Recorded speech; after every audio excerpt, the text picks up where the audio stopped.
Welcome viewers. +2 chemistry சிலபஸில் unit 12 carbonyl compounds and carboxylic acid லெசனில் நாம் இப்போ பார்க்க போகிறது functional derivatives of carboxylic acids பார்க்க போகிறோம்.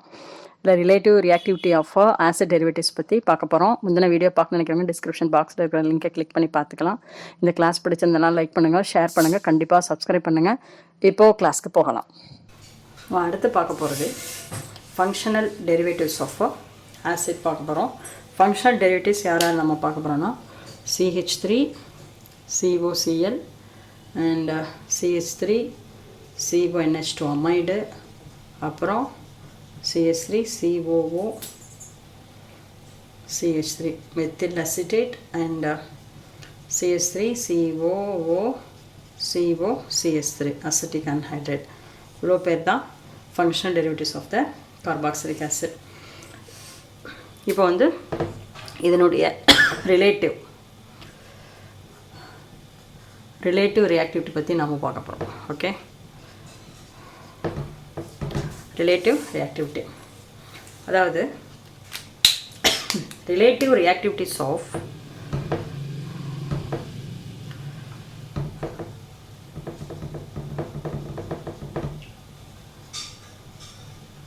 acid derivatives order. Relative reactivities of the acid derivatives of order பார்க்க போகிறோம். அதாவது RCOCl greater than RCOO COR then RCOOR dash and RCONH2. என்ன சொல்கிறாங்கன்னா reactivity nature acid chlorideக்கு ஜாஸ்தியாக இருக்கும். then acid anhydride ester and amide. அதை வந்து 2 ஃபார்மில் எக்ஸ்பிளைன் பண்ணுறாங்க, 2 டேர்ம்ஸில். ஒன்று வந்து பெசிசிட்டி,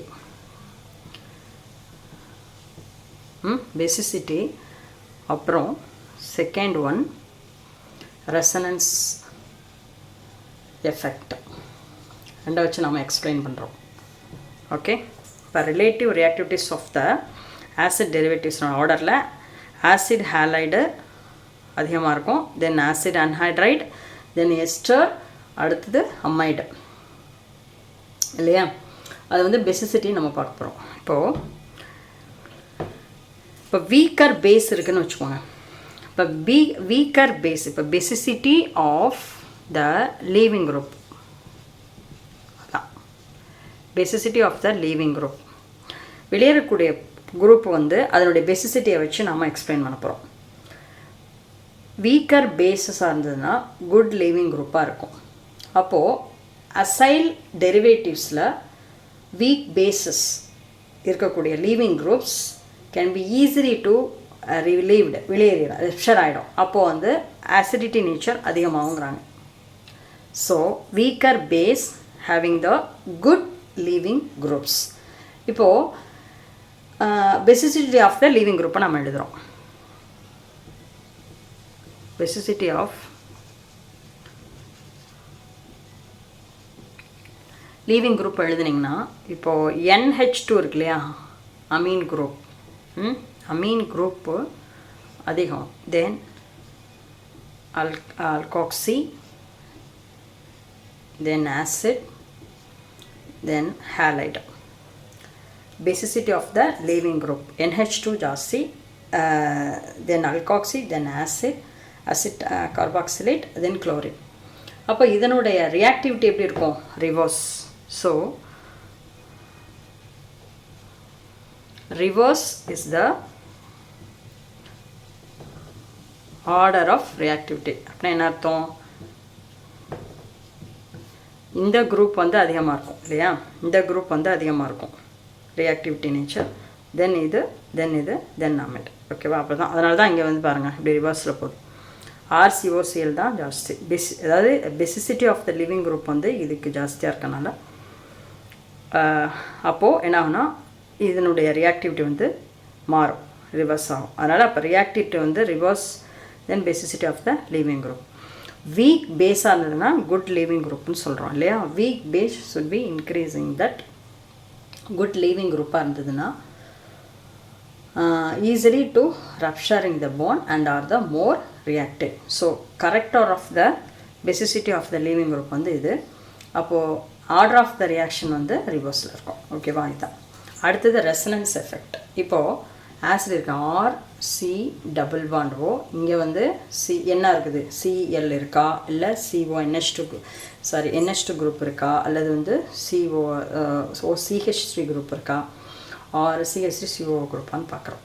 அப்போ ஆர்சி டபுள் பாண்ட் ஓ, இங்கே வந்து ஒரு டெரிவேட்டிவ்ஸ், இங்கே ஒரு ஜி இருக்குது இல்லையா, இதனுடைய ஈக்குலிபிரியம் பாருங்கள். ஆர் சி இங்கே மைனஸ் இங்கே போகலாம், அடுத்து இது வந்து ஜி ப்ளஸ் ஆகலாம். இது வந்து resonance effect.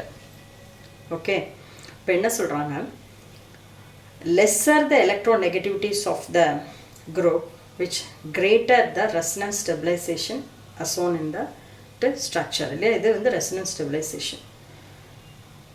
So the effect என்ன ஆகும், to molecule should be the very most stable.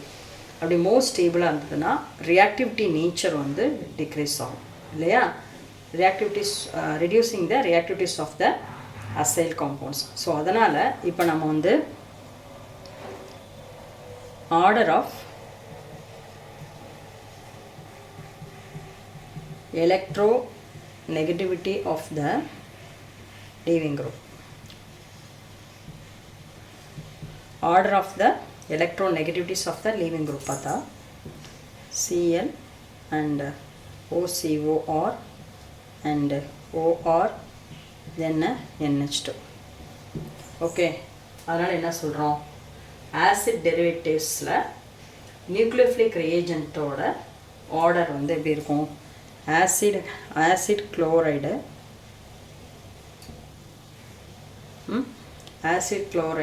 Then acid anhydrate,